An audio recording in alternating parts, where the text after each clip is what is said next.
আশি থেকে ৯০-এর দশকে দূরদর্শনের পর্দায় ভেসে উঠত এক সৌম্যকান্তি রূপ এবং তার সুমধুর কণ্ঠস্বর। আমরা আজকের ভিডিওতে এমনই এক ব্যক্তিত্বকে নিয়ে আলোচনা করব। ভিডিওটি সম্পূর্ণ দেখার অনুরোধ রাখলাম। একটা সময় চলচ্চিত্র, দূরদর্শন, নাটক, রেডিওয়ে অতি পরিচিত মুখ ছিলেন তিনি। আজও টিভিতে বাজে গো বীণা গানটি শুনলেই তার কথাই মনে পড়ে। সহজ সরল সাবলীল অভিনয়ের মধ্য দিয়ে অগণিত দর্শক মনে নিজের জায়গাকে পাকা করেছিলেন তিনি। কিন্তু সময়ের সঙ্গে সঙ্গে লাইট ক্যামেরার রঙিন দুনিয়া থেকে হঠাৎই কেমন হারিয়ে গেলেন। তিনি অভিনেতা দেবরাজ রায়।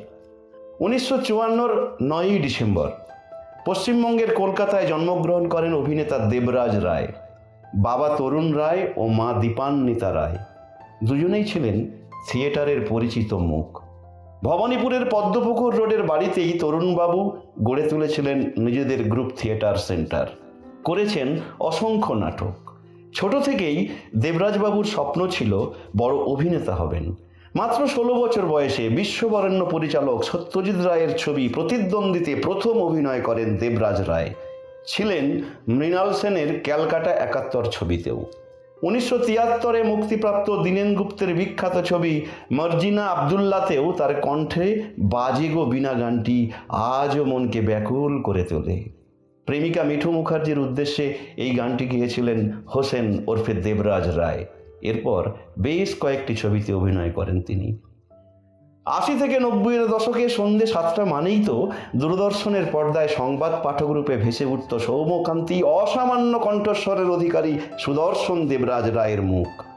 কেবল চলচ্চিত্রই নয়, বাবার পরিচালনায় রজনীগন্ধা, ত্রিশূল এবং নিজের পরিচালনায় বিষবৃক্ষ, হোসেন শাহ, ভাসান প্রভৃতি নাটকে অভিনয় করেছেন দেবরাজবাবু। রেডিওয়, নাটকেও পরিচিত মুখ ছিলেন তিনি। কিন্তু এরপর হঠাৎই চলে যান অন্তরালে। অভিনয় প্রিয় মানুষটি কেনই বা ছেড়েছিলেন অভিনয়? এ বিষয়ে তিনি জানিয়েছেন, যেচে কখনো কারোর কাছ থেকে কাজ চাইনি, তাই আর সেভাবে কাজ করা হয়ে ওঠেনি। ইন্ডাস্ট্রির অনেক কিছুই আজ আর মানিয়ে নিতে পারেন না তিনি। 1976 সালে বিয়ে করেন অভিনেত্রী অনুরাধা রায়কে। স্বামী দীর্ঘদিন অভিনয় থেকে দূরে থাকলেও স্ত্রী এখনও চালিয়ে যাচ্ছেন অভিনয়। পরিবার ও স্বামীর অনুপ্রেরণাতেই অভিনয় জগতে পা রাখেন অনুরাধা দেবী।